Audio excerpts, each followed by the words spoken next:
Evening time coffee tea time ಜೊತೆಗೆ ಅಥವಾ ಮಕ್ಕಳು ಸ್ಕೂಲಿಂದ ಬಂದಾಗೆ ಆಗಲಿ ಈ ರೀತಿ ಚಾಟ್ಸನ್ನು ಮಾಡಿಕೊಟ್ರೆ ತುಂಬ ಇಷ್ಟಪಟ್ಟು ಮಕ್ಕಳು ತಿಂತಾರೆ. ಮತ್ತು ನಮಗೂ ಕೂಡ ಅಷ್ಟೇ ಆಯಿಲ್ ಇಲ್ದಿರ ಈ ಥರ ಮಾಡ್ಕೊಂಡು ತಿಂದಾಗ ಟೇಸ್ಟಿಗೂ ಇರುತ್ತೆ, ಈಸಿಯಾಗಿ ಸಿಂಪಲ್ಲಾಗೂ ಆಗುತ್ತೆ. ಇವತ್ತಿನ ರೆಸಿಪಿಲಿ ನಾನು 4 ಚಾಟ್ಸನ್ನು ಮಾಡ್ತಾಯಿದ್ದೀನಿ. ಸಿಂಪಲ್ ಆ್ಯಂಡ್ ಟೇಸ್ಟಿಯಾಗಿ ಹೆಲ್ದಿಯಾಗಿರೋವಂಥ ಈ ಚಾಟ್ಸ್ ಮಾಡೋದು ಹೇಗೆ ಅಂತ ನೋಡೋಣ. ವೆಲ್ಕಮ್ ಟು ವಿಜಯಸ್ ಕಿಚನ್ ಎಲ್ಲರಿಗೂ.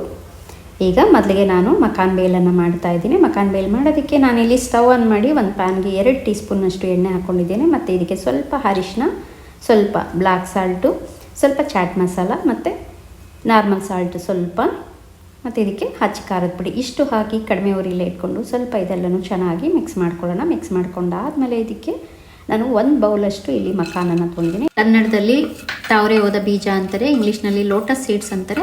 ಇದು ಮೆತ್ತಗಿರುತ್ತೆ, ಹಾಗಾಗ್ಬಿಟ್ಟು ಈ ಥರ ಎಣ್ಣೆಯಲ್ಲಿ ನೀವು ಸ್ವಲ್ಪ ರೋಸ್ಟ್ ಮಾಡಿಕೊಂಡ್ರೆ ಕ್ರಿಸ್ಪಾಗಿ ಆಗುತ್ತೆ.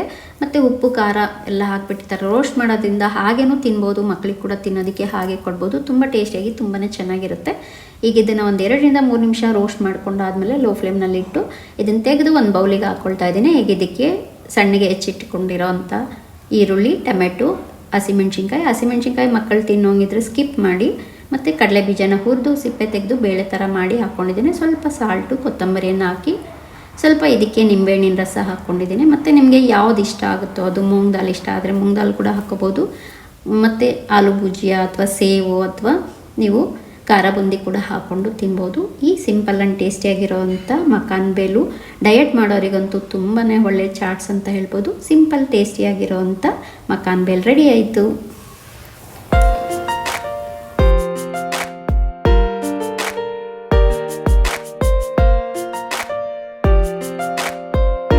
ಈಗ ಇನ್ನೊಂದು ಚಾಟ್ಸು, ಸ್ವೀಟ್ ಕಾರ್ನು. ಮಕ್ಕಳಂತೂ ತುಂಬ ಇಷ್ಟಪಟ್ಟು ತಿಂತಾರೆ. ರೋಡ್ ಸೈಡ್ನಲ್ಲೆಲ್ಲ ನಾವು ನೋಡ್ತಾ ಇರ್ತೀವಿ. ಮಕ್ಕಳಿಗಂತೂ ತುಂಬ ಆಸೆ ಆಗುತ್ತೆ, ಮಕ್ಕಳು ಕೇಳಿ ಇಸ್ಕೊಂಡು ತಿಂತಾ ಇರ್ತಾರೆ. ಅದೇ ಥರನೇ ನಾವು ಮನೆಯಲ್ಲಿ ಮಾಡಿಕೊಟ್ರೆ ಮಕ್ಕಳು ಖಂಡಿತ ಇಷ್ಟಪಟ್ಟು ತಿಂತಾರೆ. ಈ ಸ್ವೀಟ್ ಕಾರ್ನ್ ಮಾಡೋದಕ್ಕೆ ಮೊದಲಿಗೆ ನಾನು ಸ್ವಲ್ಪ ಬೌಲ್ನಲ್ಲಿ ನೀರನ್ನು ಕಾಯೋದಕ್ಕೆ ಇಟ್ಕೊಂಡಿದ್ದೀನಿ. ಮತ್ತು 1 ಕಪ್ಪಷ್ಟು ಸ್ವೀಟ್ ಕಾರ್ನನ್ನು ಹಾಕಿ ಸ್ವಲ್ಪ ಇದಕ್ಕೆ ಅರಿಶಿನ ಹಾಕ್ಬಿಟ್ಟು ಇದನ್ನು ಮೀಡಿಯಮ್ ಫ್ಲೇಮ್ನಲ್ಲೇ ಇಟ್ಕೊಂಡು ಒಂದು 3 ರಿಂದ 4 ನಿಮಿಷ ಬೇಯಿಸ್ಕೊಳ್ಬೇಕಾಗತ್ತೆ. ಸ್ವೀಟ್ ಕಾರ್ನ ಪೂರ್ತಿಯಾಗಿ 100% ಬೇಯಿಸ್ಕೊಳ್ಳೋಕೆ ಹೋಗ್ಬಾರ್ದು. ಇದನ್ನೊಂದು 80 to 90% ಬೇಯಿಸ್ಕೋಬೇಕಷ್ಟೇ. ಜೋಳ ತುಂಬ ಚೆನ್ನಾಗಿರುತ್ತೆ. ಬೇಯಿಸ್ಕೊಂಡಾದ್ಮೇಲೆ ಇದನ್ನು ಸಪ್ರೇಟ್ ಮಾಡಿಕೊಂಡು ನೀರೆಲ್ಲ ಈಗ ಇದನ್ನು ಜೋಳನ ಒಂದು ಬೌಲಿಗೆ ಹಾಕ್ಕೊಳ್ತಾ ಇದ್ದೀನಿ. ಈಗ ಇದನ್ನು ಮಿಕ್ಸ್ ಮಾಡೋದಕ್ಕೆ ನಾನಿಲ್ಲಿ ಇದಕ್ಕೆ ಬ್ಲ್ಯಾಕ್ ಸಾಲ್ಟನ್ನು ಹಾಕ್ಕೊಳ್ತಾ ಇದ್ದೀನಿ. ಮತ್ತು ಚಾಟ್ ಮಸಾಲ ಸ್ವಲ್ಪ, ಯಾವುದೇ ಚಾಟ್ಸ್ಗೆ ಆಗಲಿ ನೀವು ಚಾಟ್ ಮಸಾಲ, ಬ್ಲ್ಯಾಕ್ ಸಾಲ್ಟನ್ನು ಹಾಕ್ಕೊಂಡ್ರೆ ಟೇಸ್ಟ್ ಕೂಡ ಅಷ್ಟೇ ತುಂಬ ಚೆನ್ನಾಗಿರುತ್ತೆ. ಮತ್ತು ಇದಕ್ಕೆ ನಾನಿಲ್ಲಿ ಚಿಲ್ಲಿ ಫ್ಲೇಕ್ಸನ್ನು ಹಾಕ್ಕೊಳ್ತಾ ಇದ್ದೀನಿ. ಮಕ್ಕಳು ತಿನ್ನೋಂಗಿದ್ರೆ ನೋಡಿಕೊಂಡು ಚಿಲ್ಲಿ ಫ್ಲೇಕ್ಸನ್ನು ಕಮ್ಮಿ ಮಾಡಿ, ಇಲ್ಲ ಅಂದರೆ ಬರೀ ಪೆಪ್ಪರ್ ಪೌಡರ್ ಹಾಕ್ಕೊಟ್ರು ಆಗುತ್ತೆ. ಇಲ್ಲಿ ಸ್ವಲ್ಪ ಮತ್ತು ಪೆಪ್ಪರ್ ಪೌಡರನ್ನು ಹಾಕ್ಕೊಳ್ತಾ ಇದ್ದೀನಿ. ಇದಕ್ಕೆ ನಾನು ಬೆಣ್ಣೆನ ಸ್ವಲ್ಪ ಕಾಯಿಸ್ಬಿಟ್ಟು ಹಾಕ್ಕೊಳ್ತಾ ಇದ್ದೀನಿ, ಬಿಸಿ ಮಾಡಿ ಹಾಕ್ಕೊಳ್ತಾ ಇದ್ದೀನಿ. ಮತ್ತು ನಿಂಬೆಹಣ್ಣಿನ ರಸ ಸ್ವಲ್ಪ, ಇದಿಷ್ಟು ಹಾಕಿ ಎಲ್ಲನೂ ಚೆನ್ನಾಗಿ ಮಿಕ್ಸ್ ಮಾಡಿಕೊಂಡ್ರೆ ತುಂಬ ಸಿಂಪಲ್ಲಾಗಿ ಟೇಸ್ಟಿಯಾಗಿರೋವಂಥ ಸ್ವೀಟ್ ಕಾರ್ನ್ ರೆಡಿ ಆಗುತ್ತೆ. ಮಕ್ಕಳು ಎಲ್ಲರೂ ಇಷ್ಟಪಟ್ಟು ತಿನ್ನೋವಂಥ ಸ್ವೀಟ್ ಕಾರ್ನ್ ರೆಡಿ ಆಯಿತು.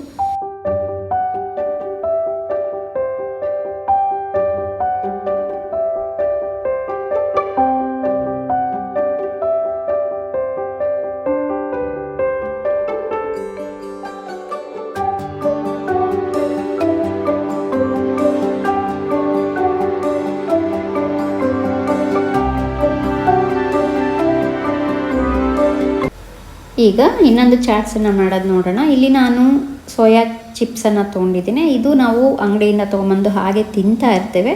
ನೀವು ಮಕ್ಕಳಿಗೂ ಅಷ್ಟೇ ಹಾಗೆ ಕೊಡೋ ಬದಲು ಈ ಥರ ಸಾಯಂಕಾಲದ ಟೈಮು ನೀವು ಇದ್ರ ಜೊತೆಗೆ ಸ್ವಲ್ಪ ತರಕಾರಿಗಳನ್ನು ಅಂದರೆ ಈರುಳ್ಳಿ, ಕ್ಯಾರೆಟ್ ಎಲ್ಲ ನಾವು ಹಾಗೆ ಕೊಟ್ಟರೆ ಮಕ್ಕಳು ಕ್ಯಾರೆಟ್ ಎಲ್ಲ ತಿನ್ನೋದಿಲ್ಲ. ಆವಾಗ ಈ ಥರ ಮಾಡಿಕೊಟ್ರೆ ಖಂಡಿತ ತಿಂತಾರೆ.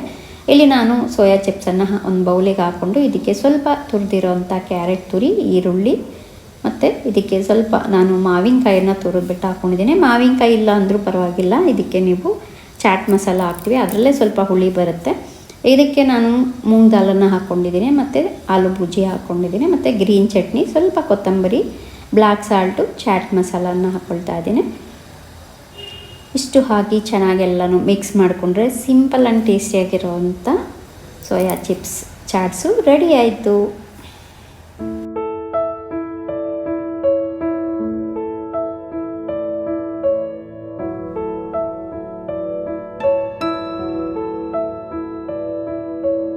ಈಗ ಇನ್ನೊಂದು ಚಾಟ್ಸ್ ಮಾಡೋದು ನೋಡೋಣ. ಇಲ್ಲಿ ನಾನು ಉಬ್ದುದ ಪಾಪಡನ್ನು ತೊಗೊಂಡಿದ್ದೀನಿ. ನೀವು ಪಾಪಡು ರೌಂಡಿಗೆ ಬರುತ್ತಲ್ಲ ಪೆಪ್ಪರ್ದು ಅದು ಅಥವಾ ಪ್ಲೈನ್ದು ಯಾವುದ್ರಲ್ಲಿ ಬೇಕಾದರೂ ಮಾಡ್ಕೊಳ್ಬೋದು. ಇದನ್ನು ನಾನು ಎಣ್ಣೆಗೆ ಹಾಕಿ ಕರ್ಕೊಳ್ತಾ ಇದ್ದೀನಿ ನೋಡಿ. ಎಣ್ಣೆಯಲ್ಲಿ ಮಾಡ್ಕೊಳ್ಳೋದು ಇಷ್ಟ ಇಲ್ಲ ಅಂದರೆ ಅವನಲ್ಲಿ ಅಥವಾ ಸ್ಟವ್ ಮೇಲೆ ಹಾಗೆ ಇಟ್ಟು ಸುಟ್ಬಿಟ್ಟು ಮಾಡ್ಕೊಳ್ಬೋದು. ಅದು ಕೂಡ ಅಷ್ಟೇ ಹೆಲ್ದಿ ಆ್ಯಂಡ್ ಟೇಸ್ಟಿಯಾಗಿರುತ್ತೆ. ಈಗ ನಾನಿಲ್ಲಿ ಪಾಪಡನ್ನು ಎಣ್ಣೆಯಲ್ಲಿ ಕರೆದ್ಮೇಲೆ ಒಂದು ಪ್ಲೇಟಿಗೆ ಹಾಕ್ಕೊಂಡು ಇದಕ್ಕೆ ನಾನಿಲ್ಲಿ ಸಣ್ಣಗೆ ಕಟ್ ಮಾಡ್ಕೊಂಡಿರೋಂಥ ಈರುಳ್ಳಿ, ಟೊಮೆಟೊ, ಹಸಿಮೆಣ್ಸಿನ್ಕಾಯಿ, ಕೊತ್ತಂಬರಿ ನೋಡಿಕೊಂಡು ನೀವು ಮಕ್ಕಳೇನಾದ್ರು ತಿನ್ನೋಗಿದ್ರೆ ಹಸಿಮೆಣ್ಸಿನ್ಕಾಯಿನ ಸ್ಕಿಪ್ ಮಾಡಿ ಮಾಡ್ಕೊಳ್ಳಿ. ಇದಕ್ಕೆ ಬೇಕಾದ್ರೆ ಸೌತೆಕಾಯಿ ಮತ್ತು ಕ್ಯಾಪ್ಸಿಕಮ್ ಕೂಡ ಕಟ್ ಮಾಡಿ ಹಾಕ್ಕೋಬೋದು ಅಥವಾ ಬೋಟಿಲು ಕೂಡ ಈ ಥರ ಮಾಡಿಕೊಂಡು ಕೊಡ್ಬೋದು ಮಕ್ಕಳಿಗೆ. ತುಂಬ ಇಷ್ಟಪಟ್ಟು ತಿಂತಾರೆ ಮಕ್ಕಳು, ದೊಡ್ಡವರೇ ಆಗಲಿ ಇಷ್ಟಪಟ್ಟು ತಿಂತಾರೆ ಈ ಥರ ಸಾಯಂಕಾಲ ಟೈಮ್ ಮಾಡಿಕೊಟ್ರೆ. ಇಲ್ಲಿ ನಾನು ಸಣ್ಣಗೆ ಹೆಚ್ಚಿರೋಂಥ ಟೊಮೆಟೊ, ಈರುಳ್ಳಿ, ಕ್ಯಾರೆಟು ಮತ್ತು ಸ್ವಲ್ಪ ಮಾವಿನಕಾಯಿ ತುರಿ, ಇದಕ್ಕೆ ಬ್ಲ್ಯಾಕ್ ಸಾಲ್ಟು ಮತ್ತು ಚಾಟ್ ಮಸಾಲ, ಸ್ವಲ್ಪ ನಾರ್ಮಲ್ ಸಾಲ್ಟನ್ನು ಹಾಕ್ಕೊಳ್ತಾ ಇದ್ದೀನಿ ಮತ್ತು ಗ್ರೀನ್ ಚಟ್ನಿಯನ್ನು ಹಾಕ್ಕೊಳ್ತಾ ಇದ್ದೀನಿ.